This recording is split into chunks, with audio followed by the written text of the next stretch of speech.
Hello and welcome back to the Let's Talk Horse Business podcast with me, George, your host. And today I'm really excited to bring to you Charlotte Franke. Charlotte is the founder of Frank Racewear, a company that's now international. And she's here to share her insights in how she got started from working as a groom in the racing industry to now being a business that runs internationally and how you could go about doing it too. So please enjoy the episode.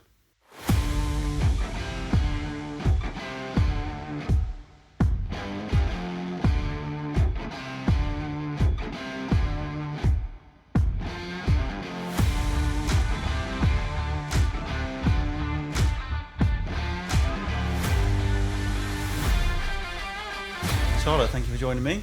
Thank you for having me. Safe to say we met very much in the horse industry as I was helping you with your horse. I took you hunting, didn't I? We did, which was quite fun, yeah. No, it was great fun.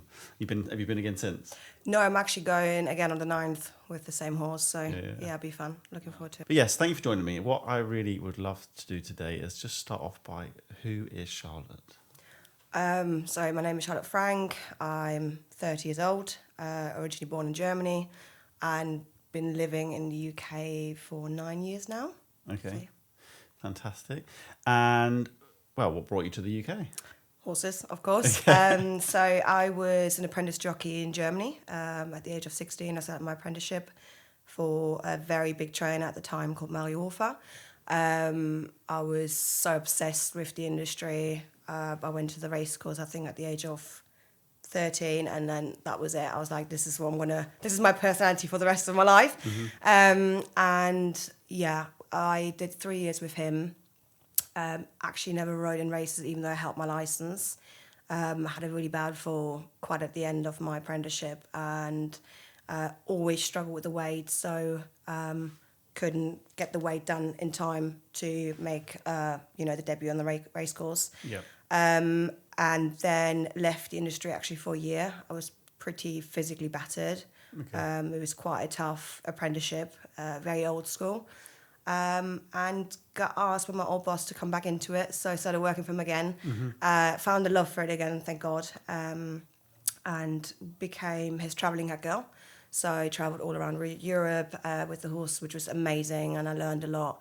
And met a girl who is a vet, and she said she's moving to Newmarket in a month's time, and I said, great, I'm coming with you. And she's like, what? And I just cancelled everything, packed my bags and came to Newmarket. And the plan was originally to come for a year, and been here for 9 now, so I never left. Escalated a little bit. It completely escalated, but I don't regret it at all. And the UK is my home now. I feel very much at home here.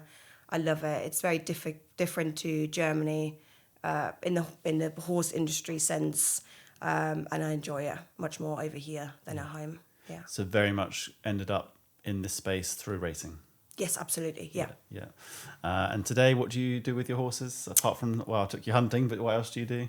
So I've got my own ex-racer. Okay. He's my third one. He's a 5-year-old, and I rode him a little bit in training. He's gorgeous, and we do a bit of everything low level. I have no ambition at the moment to compete, nor is he good enough at the moment, or me, sadly. So we just, go jumping, cross-country schooling, hunting, all that sort of stuff, and I really enjoy that. Oh, awesome. Yeah. So who are you now? Because obviously you're on the Let's Talk Horse Business show, so there's a reason for that. So you came to the UK. Yeah. Through racing, you've been here. Did you say 9 years? 9 years. 9 years, and who are you? Who are you now? A completely different person, of course. When I came over, I was very young and very inexperienced with life, and I thought I knew it all and seen it all, and of course, I didn't have a clue what was going to happen. I think your 20s are so important, developing as a person, and. I started off as a full-time rider in the UK for a trainer in Newmarket, and then actually left to go to Australia. I went over there for 6 months the first time, and the second time I think I went for 2 months. Loved that, but always felt drawn back to Newmarket. Mm-hmm. And then I came back, and that was kind of the first point where I thought, I don't really want to go back and work for someone.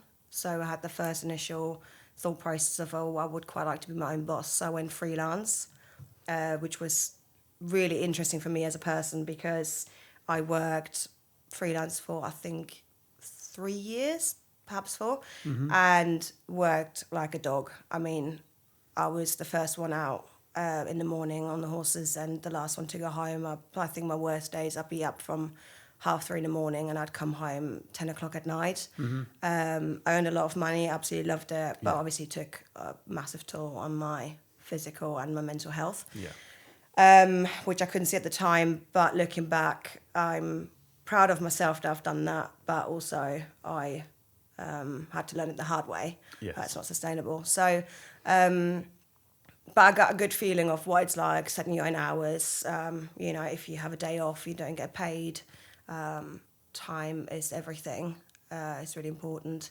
And yeah, so I was freelance for, like I said, 4 years, and then I, by complete accident, got involved in the fashion industry.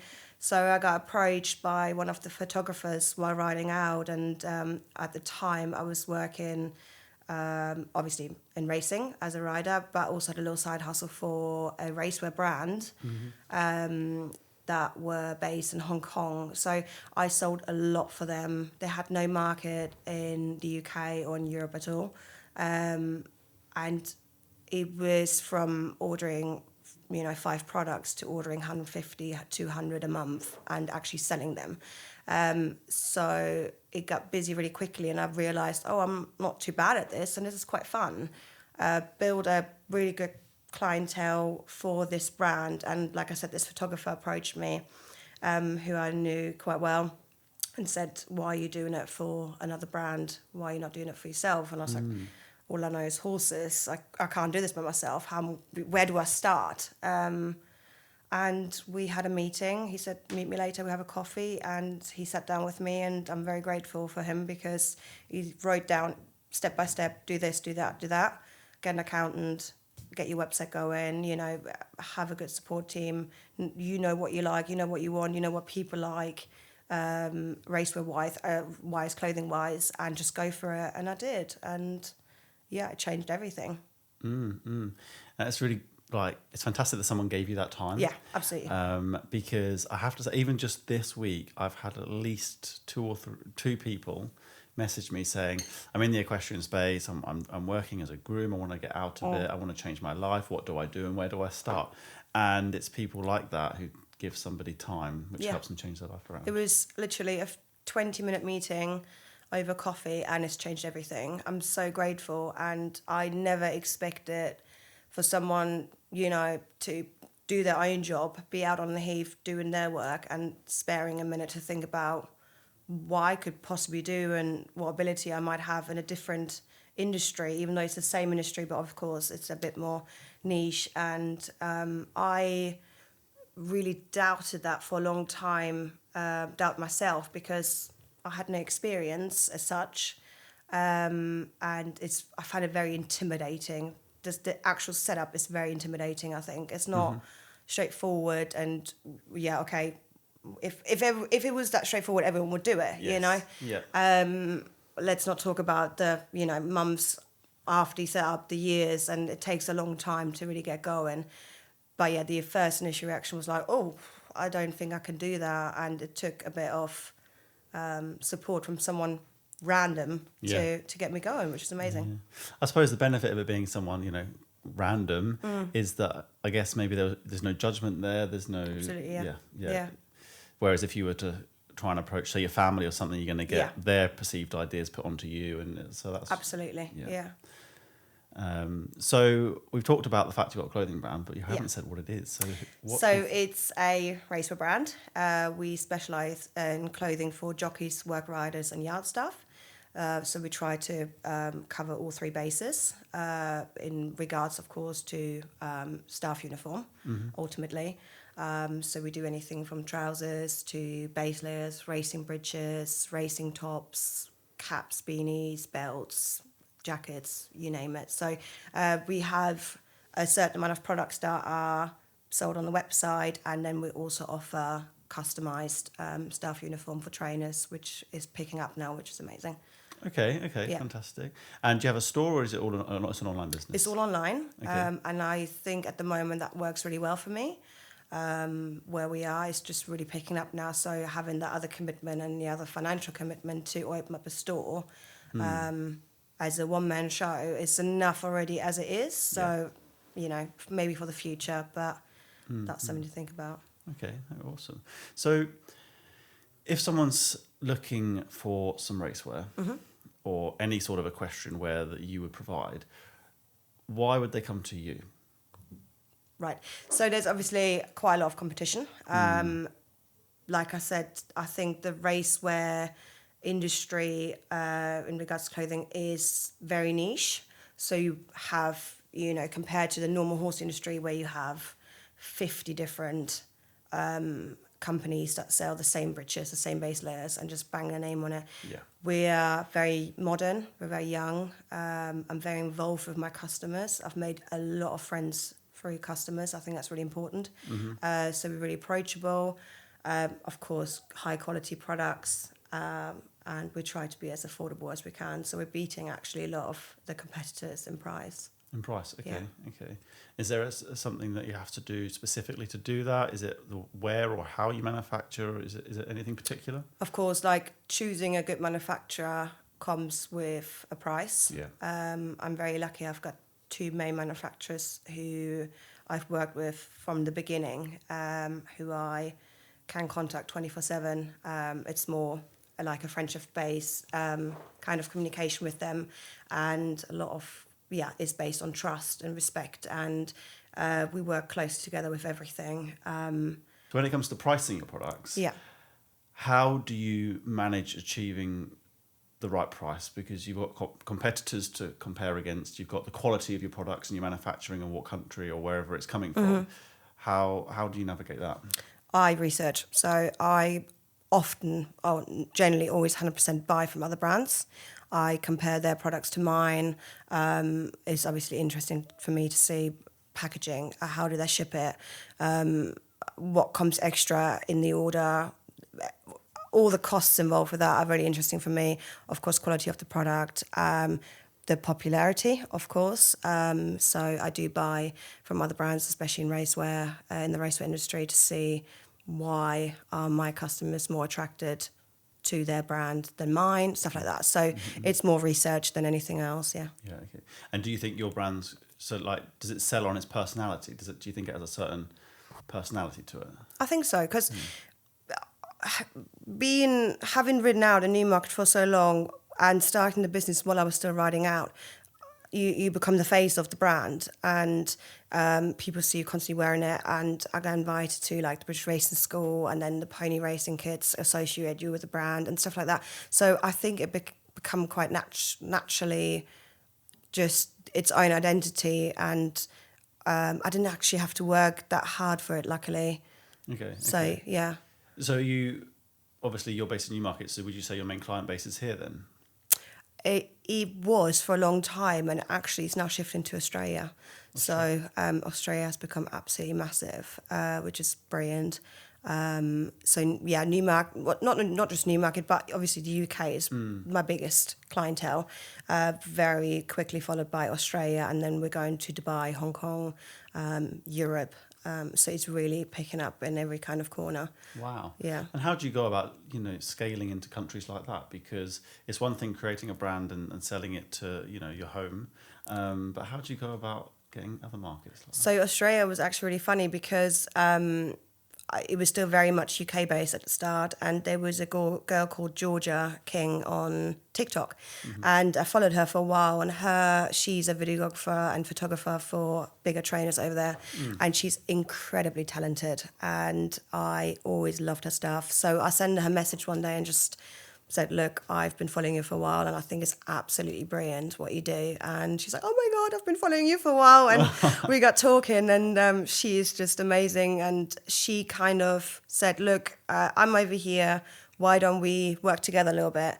So we had a little mini meeting, and I said, look, you start advertising for me over there and see what might happen, and it just really kicked off. So she's one of my how would you say, stockists over there. Yes.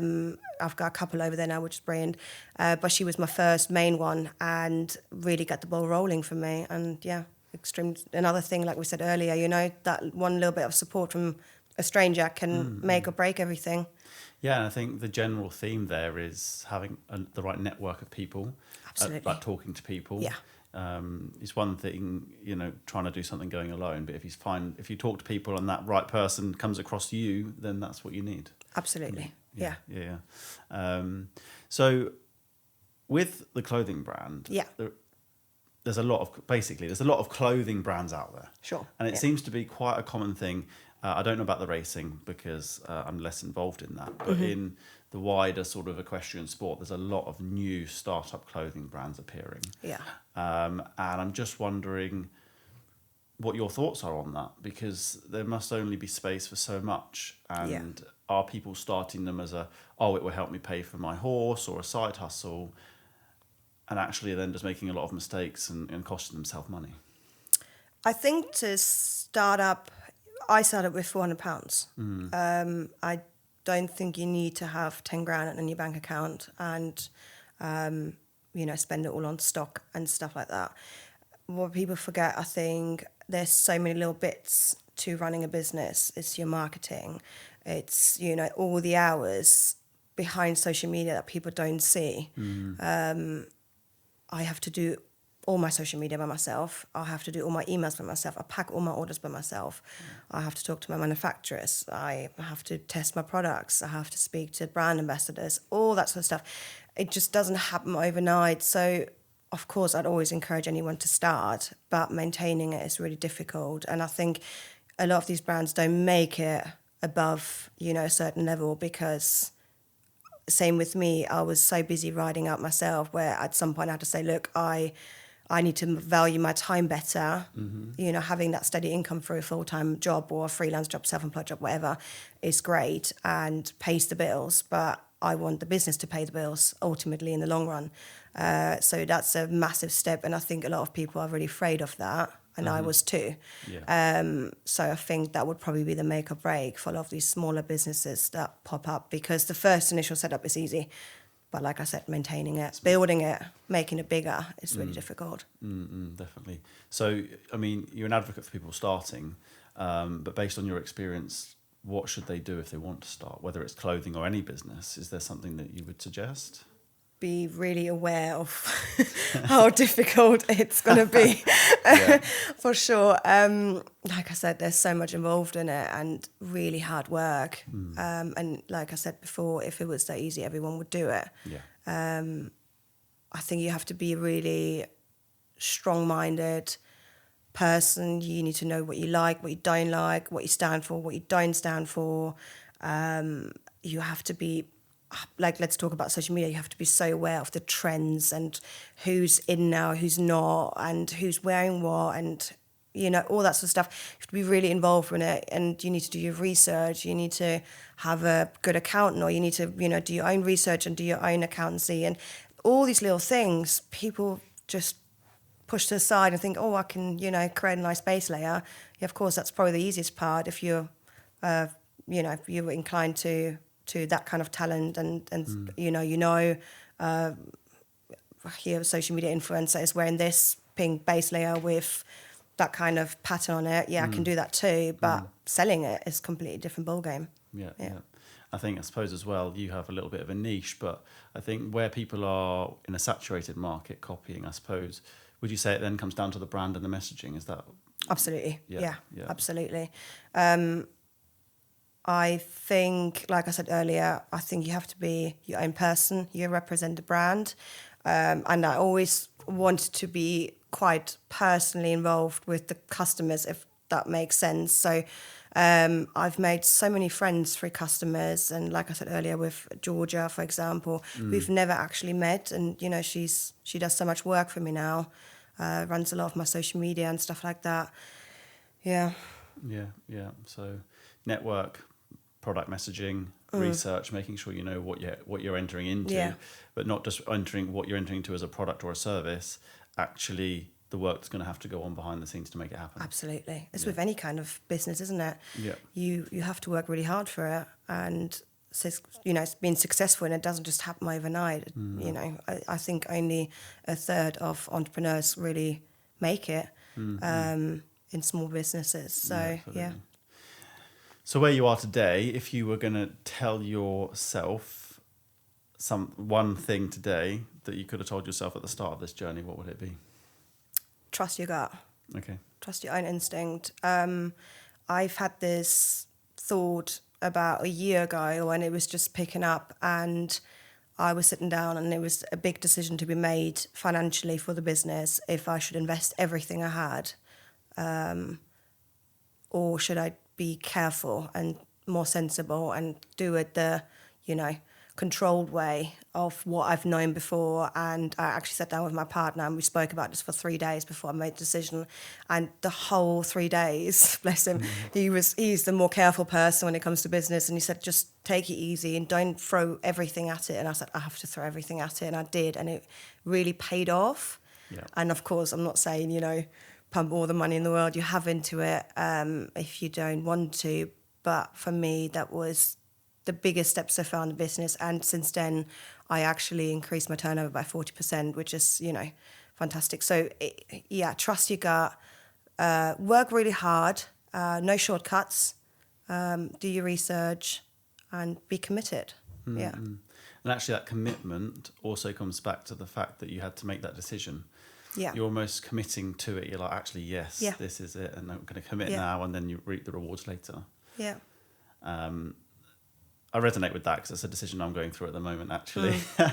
I've spent about 3 weeks thinking and checking and assessing. I know, and it's so difficult. But if I take that jump and I achieve a fraction of what you've done, it will have been well worth it. I think it's all about comfort zone, isn't it? You have to push yourself out of your own comfort zone. And I think even if you fail, you will learn from it, and it's just going to help you in the long run. So let's say in 2 years' time, the business fails, ultimately, that's okay, because I have learned so much, and it's changed me so much as a person. And like I said, I've made so many friends through this and experienced so many new things that would have never, could have dreamed of 3-4 years ago. I was just a normal rider, and that's all I knew. And I'm actually at the stage now where I don't have to kill myself anymore every day to work, and being financially free to plan your own day how you want it to be is so freeing, and I think that's really liberating when you get to that stage. Yeah, absolutely.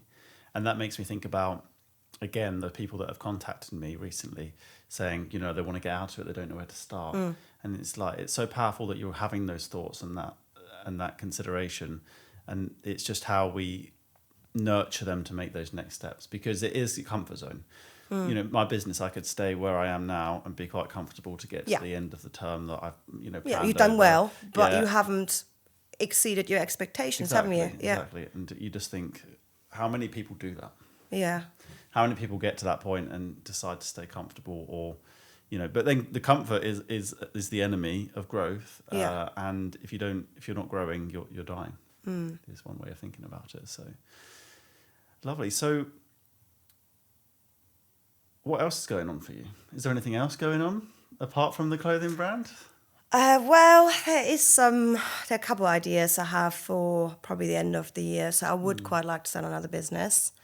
Obviously, start or sell another business? Start. Okay. Obviously, my business at the moment is sales based, and I would quite like to do another one similar to what I'm doing now.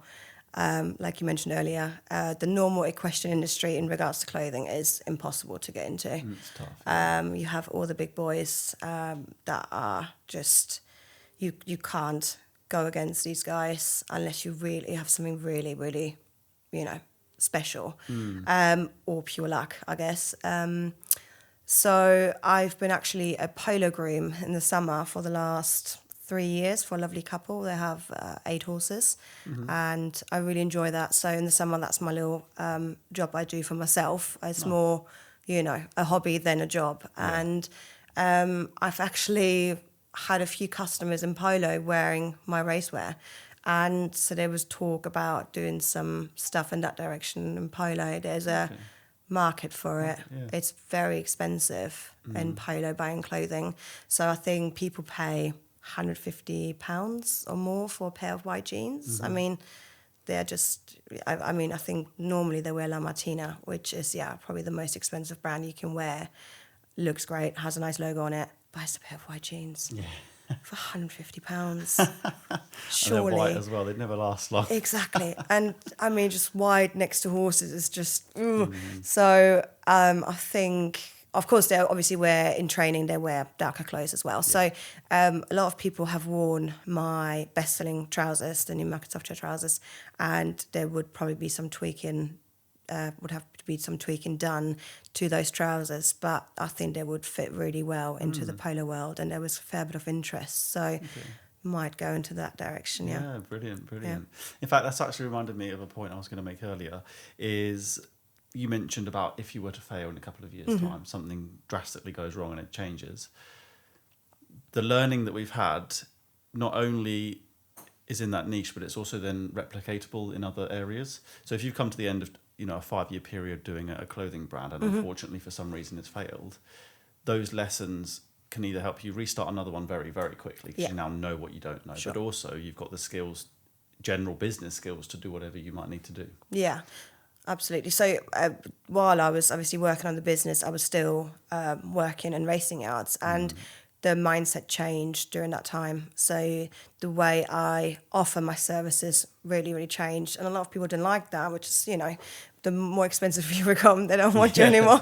I get it. Yeah. But, you gain experience in life, you gain experience in business, you gain experience still in the horsey world. So, I think that in the long run helps you in normal day-to-day life, of course. But in the business sense, I think I would probably start another business. Like you said, it's, what you have to do, and the commitment it takes. So I'll probably go into that direction, if it should fail. Hopefully not. No, sure not. Yeah. No, it's just the reason I wanted to labour that point is because there are people that watch this that are scared to get started, or that are in something which isn't working and are scared to make the decision to stop it, or just limbering along, not really making money because they're stuck. So the point is so important that don't be afraid to let go of something if you're at that stage, because just know that you've learned all of what you've already learned, and that will help you get started again and do it better next time. I think if I was to sit down and say, I've given it 150%, I've done everything I can for it, and it's not working out on a product-based selling point, then I should maybe take a step back, because obviously, so same with me, I'm so emotionally involved with my products, they're your babies, and I've had a couple of products I've launched that weren't successful, and that's horrible. But you have to then step back and say, okay, that's fine. Lesson learned. We know better next time. So I would probably suggest don't panic. Sit back. Do your homework. Make sure you've done everything you can, and then reevaluate your situation and say, okay, I'm going to give them all again. I'm going to do everything I can to save it, or like you said, let it go and start new with a better mindset. Exactly, mindset. And that is so important. And it's so easy to say it when you've sort of been through a journey and learned how to manage your own mindset. But for people who are getting started, that can be very challenging.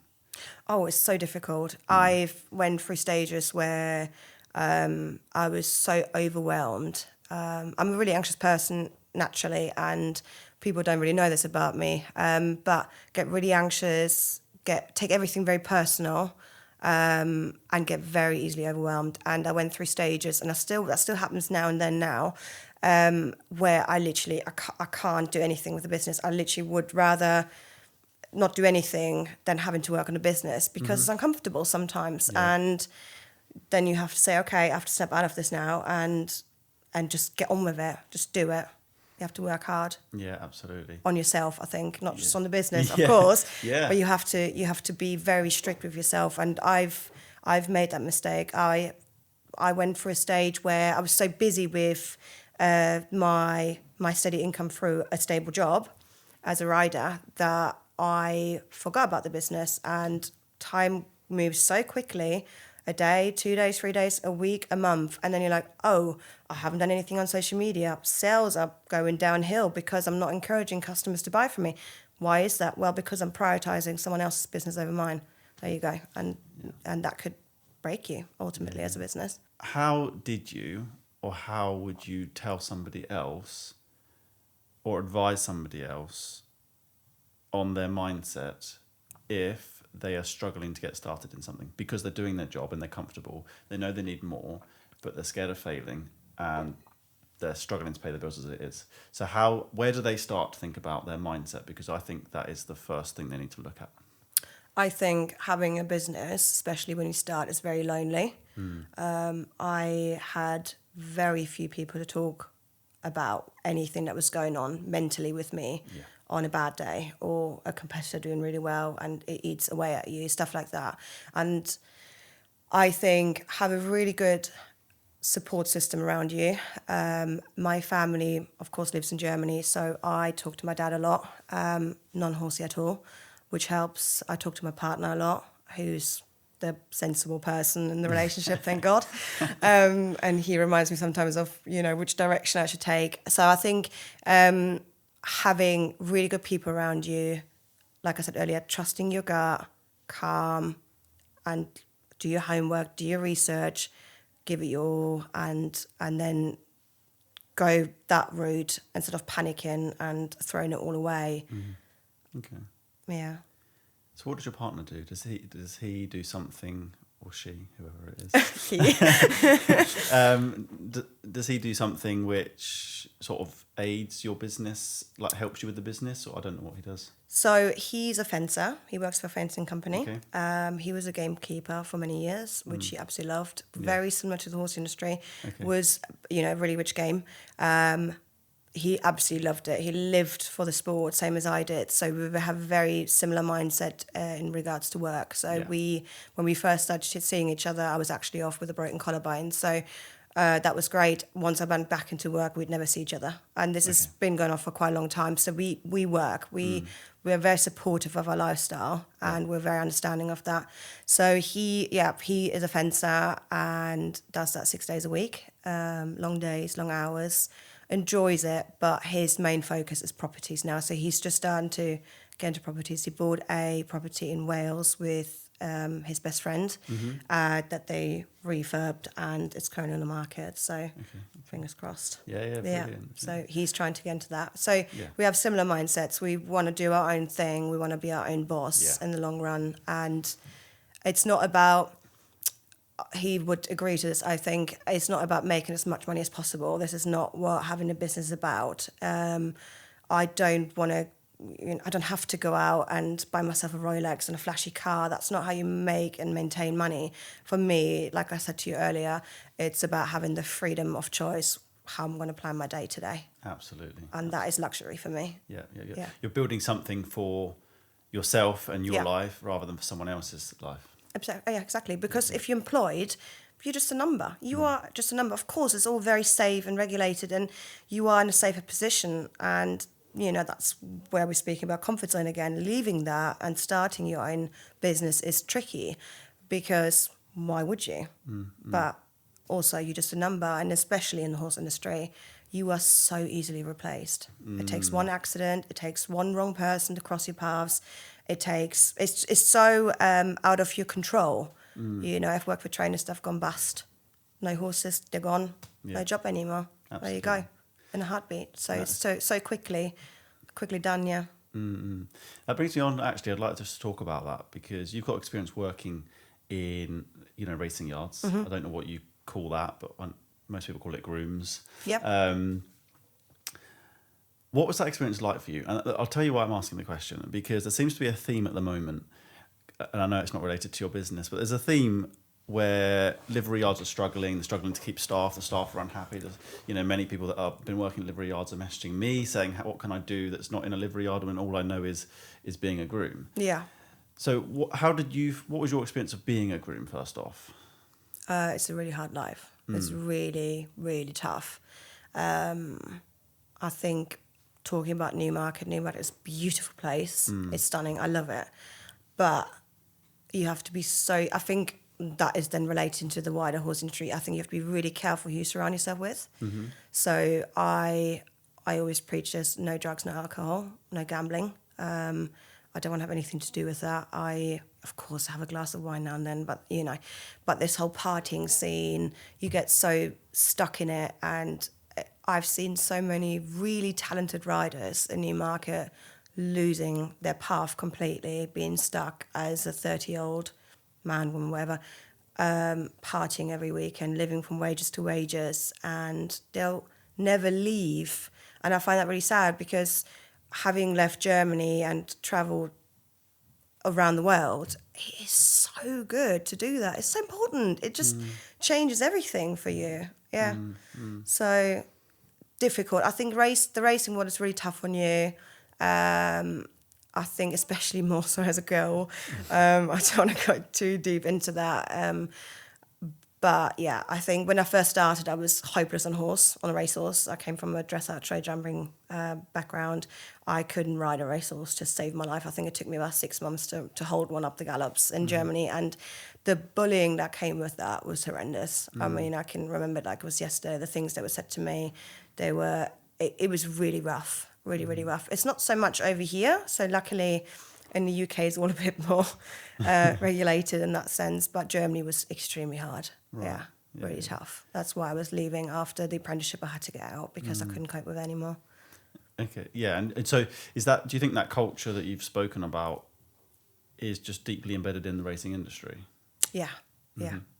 I think you have really young people coming from home, hopefully going to the racing school, which I would encourage everyone to do. I think doing a course there would be really beneficial to have a good startup in the racing world.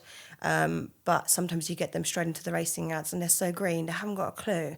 And there's a lot happening. It's long hours, it's tough days, rain or sun. It's just whatever you have to show up.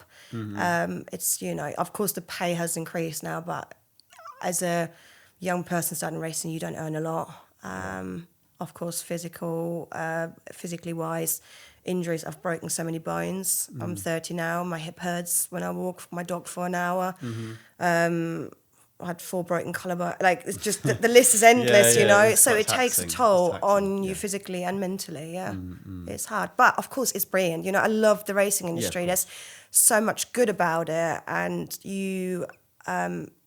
if you manage to live with that world and you are your own person, I think it's brilliant. I think it's really brilliant because it makes you a strong-minded person. So when you say be your own person in that space, you mean not getting dragged into some of the other things that go on in there? Yeah, I think that is a big issue these days because of social media. I think social media has ruined us in many ways. So, you see everyone partying when you're 16, 17 on social media. And of course, you want to do that too. And I get that. I've done my partying bit. It's where everyone has done. But when do you say no? I've been offered drugs many, many times in racing. And I've always been taught from my family, if you don't want to do something, you say no. Yeah. And that gets me in trouble. Yeah. But also, gets me out of situations like that. Yeah, absolutely. And I think that is a big part of me where, comparing it to other people that are probably 10 times more talented than I am in a business sense, I had the better mindset to say, I'm giving this 150%, which means every day you have to show up. Don't get distracted by the loud noise, by the social media, by the partying, the drugs, everything. So, I think that's quite important. No, that makes sense. So if you were to be approached by somebody in the industry or any horse sport, because most of the people that I speak to are probably more dressage or sort of show jumping, but if they were to approach you and say, I'm sick of this, mucking out, I can't carry on like this anymore, or grooming or whatever it might be, what would you say to them? How can we advise them to make that step out when that's all they've known? I mean, I was quite lucky how it all happened for me, but I feel like there was obviously some hidden kind of incline for me to be all right at it. But I appreciate someone saying that to me, but I can't tell them what they like or where they want to be. They have to know that for themselves. If you don't have some sense of where you see yourself in 5 years, 10 years, I can't do that for you. You have to have some kind of ambition to do something. And then I would, if they were to know that, I would hopefully be able to put them in the right direction. But, advice given is great, but you when you're in a situation, you have to know a little bit about your own kind of personality. What am I good at? What am I not good at? Do I like authority? Have I got an issue with authority? Do I want to be my own person? Do you want to do something completely different? Or, you can go to Tesco's and stock shelves. That's fine. Like, there's no harm in that. But you need to know a little bit where you want to be and where you want to go. So that's the advice. It's start off by taking some time, think about where you are now, but what you really would like it to be. Yeah. And from there, someone could advise you, like yourself or somebody else, and say, well, okay, this is the next step. Yeah. Would you say that's what happened when you met that person who spoke to you, got you started? Were you in that position, or was it just a total fluke that you... No, I was in that position. I was getting really sour. So Yeah. I love the industry and I miss it. I don't ride out anymore. I miss it, but it was the best decision to leave it and make that step away from it, because I got so stuck in the routine of having that income, working as a freelance rider, and all I could see was the money. So I was getting so carried away. If you would have let me, I would have ridden out from 2:00 in the morning till midnight. Yeah. But having had that person come up to me and say, do it, and I was like, how, why, what? I can't. And then I was like, oh, actually I can. And I enjoy doing this. And of course, like we said earlier, there is days and sometimes weeks where everything is really hard and horrible, and you get a bad review, or you have a tricky customer, or, something in your private life doesn't work out well. All that sort of stuff, of course, influences your business. Yeah. So I feel like stepping back, not rushing anything, just make rational decisions about everything, talk to people, or take time, like you said, take time and just think about things and try to plan a little bit, be aware of your surroundings, and, of course, yes, starting your own business is great, but it's not for everyone, I guess. No. So... No, this isn't for everyone, but there is always something for everyone, whatever that might be. Yeah. So I think the people that are in that sort of position don't think about where they want to be when they're 40, 50, or they don't think about the bigger picture. I don't know if that's how it went for you, but when you actually step back from your day-to-day work, where you're, literally doing set hours for set money to go and have a set amount of nice nights out, or whatever it is that you like to do, if you step back and say, well, actually, I wanted to be here by the time I was this sort of age with this sort of life, that's what really then drives a change. Yeah. Did you go through that process? Yeah. So my parents were never keen for me to go into the horse industry at all. So I made them the promise when I was 14. I said, I'm going to start at 16 and I'll be out by 30. Oh, wow. So that always stuck with me. That was always in the back of my head. But, the time flies. It's incredible. It is really scary. So I got completely stuck in it. And of course, I loved it. And I don't regret anything I've done. But I got, to the age of 28, and I was thinking, oh, I can't do this for the rest of my life, and I don't want to do this for the rest of my life. But having had different jobs in the racing industry, I never felt this is the right thing for me. I never felt, traveling her girl is the best job opportunity for me to, become what I want to be in 10 years' time. Obviously, tried to be an apprentice jockey, didn't work out. I was a head girl for one of the biggest trainers in Newmarket, which, of course, was great. Didn't work out for me mentally. The job was great, and I only left it because it wasn't sufficient enough for me mentally to say, this is going to get me somewhere. Yeah. I'm going to be stuck here another 10 years, and I'm going to be one of these old people that's been at the same job for 15, 20 years and never leave and unhappy, and I didn't want to be like that. No. Yeah. It's fair to say that there will be people that do that which are happy. Of course, yeah, of course. There's nothing wrong with that, of course. But if you're not happy, the message is you can change it. Yeah. So what is next for you? So you've successfully built a brand. You're technically international with it. It's quite scary. It's so cool. It's cool. So what's next for you? We have touched on this already, but is it a new business, just another clothing line, a totally different business idea? Where are you heading in the next sort of 5 years? So at the moment, main concern obviously is Frank Racewear, expanding as much as we can. So we're currently talking to different saddleries around the world to sort out being stocked by them, which is, of course, saddleries. So, okay. like you have Gibson's and Newmarket and stuff like that. So there is loads going on behind the scenes of that, which is great.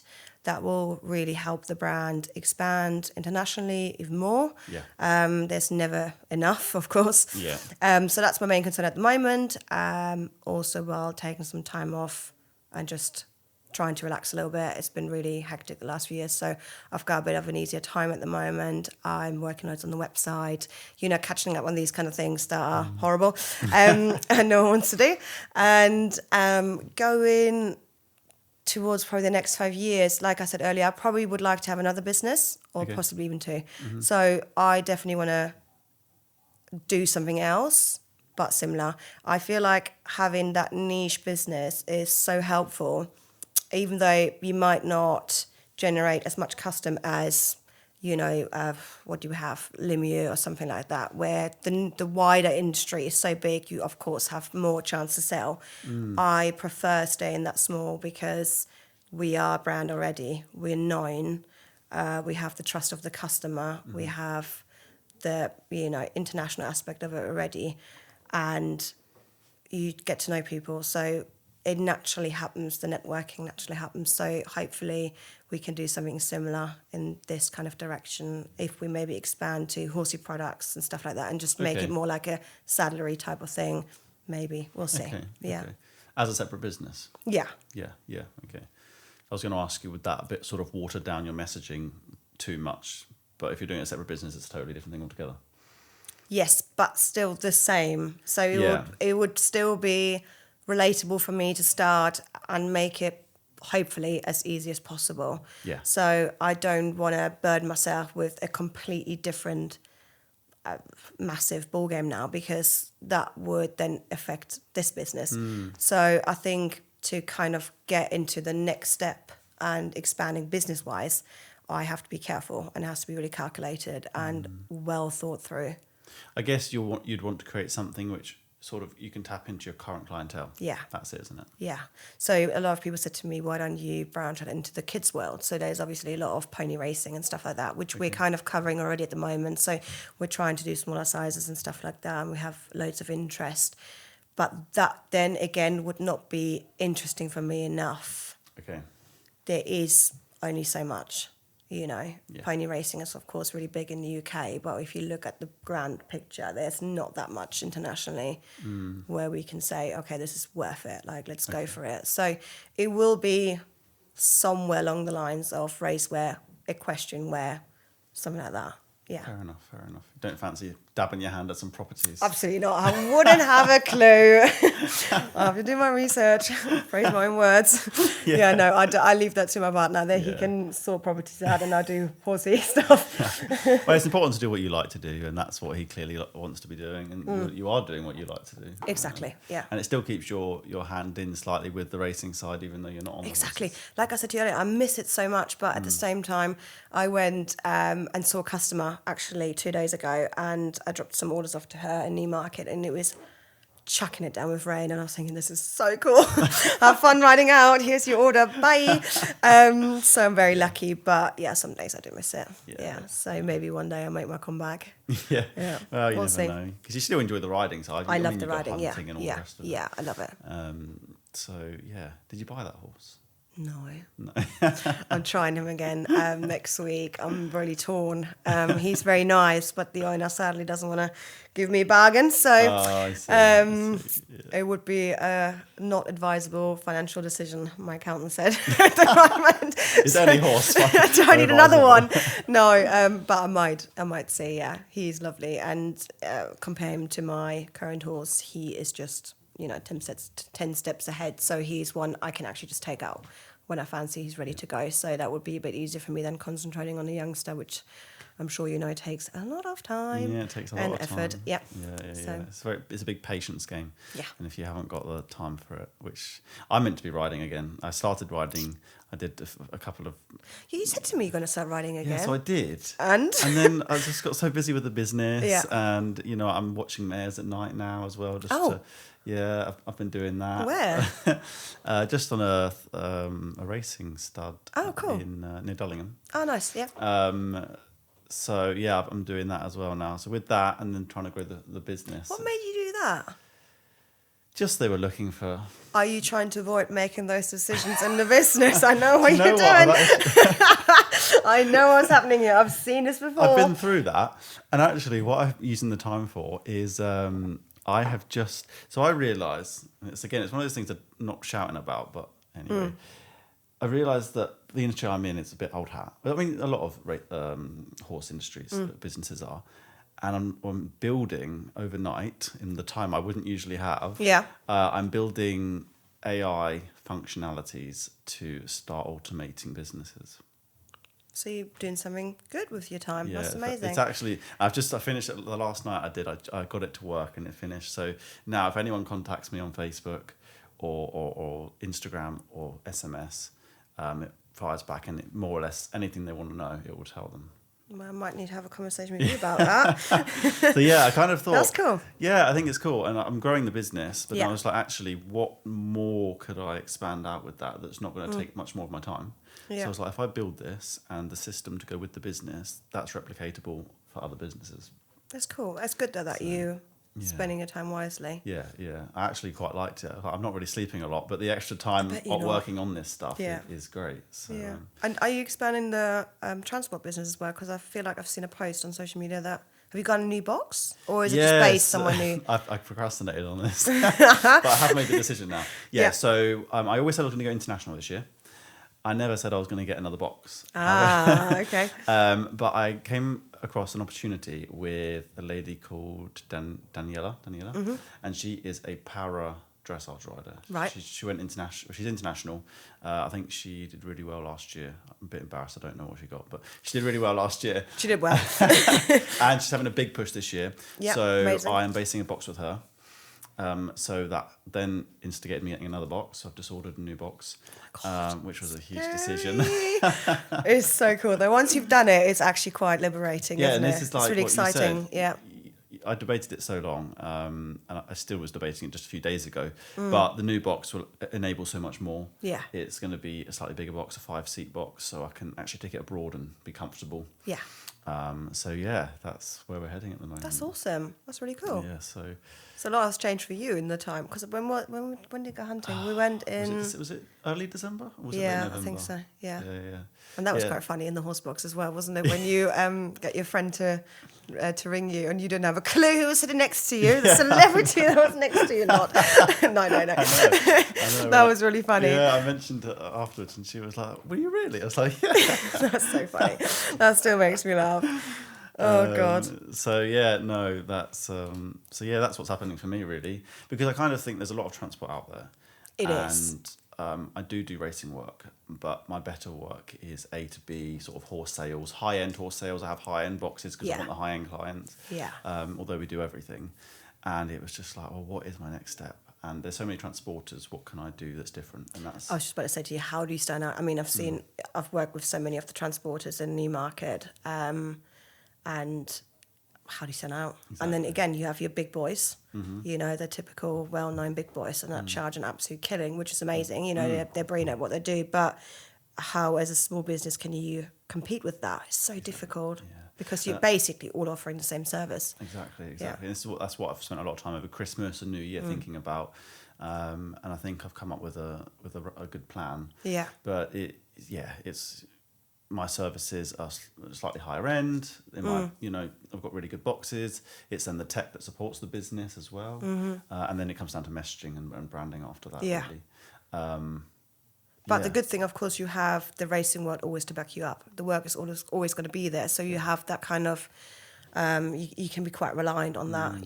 If you do struggle with your new box with the higher end clients, you have something, that still pays your wage. Yeah, absolutely. So that's quite reassuring for you to make that step. So yeah. obviously good idea to do that. And I think what works well for me, and actually it comes back to something, did you say, about, you were telling me before we got started actually, about somebody who did some bits and pieces and posted it online and it might have caused some problems. Well, actually that reminded me of exactly why I do what I do, because my ethos, especially because of the industry I've come from, I come to dressage, and everyone knows everyone in there, a bit like racing. But, sure. People don't want to know that you're going to post and tell everyone that their horse has gone somewhere else. Yeah. And so on and so Touchy forth. subject. So I have always been and will continue to always be very confidential. So the downside to that is my social media is a little bit less active. Yeah. The plus side is my clients know that when they have worked with me, they're not going to be plastered over the internet saying, I've just moved this horse to here and here. And then someone's, who owned that horse maybe a few years ago or knows about it now knows, oh, what's happened there? Sure. It's difficult. And we've discussed this actually before, haven't we, ages ago? And we kind of agreed on this whole subject. I think it's very touchy and you have to be very careful. And especially in racing or your higher end clients, regardless of racing, it's all about confidentiality, isn't it? You have to be very aware of that trust building with your customer. So, but that's social media again. It's so difficult. It's whatever balance. you think is right might be wrong for someone else, and the other way around. So you can't please everyone. And I had someone say to me once, "Oh, you post on your business social media so often, and there's nothing on your private social media." I'm like, "Yeah, because I quite like everything to be private." Exactly. I'm one of those people I post once every 6 months, and I'm really happy with that. I'm quite proud of myself, and I just don't like doing it. And then on the business side of things, of course, you have to be really on top of it.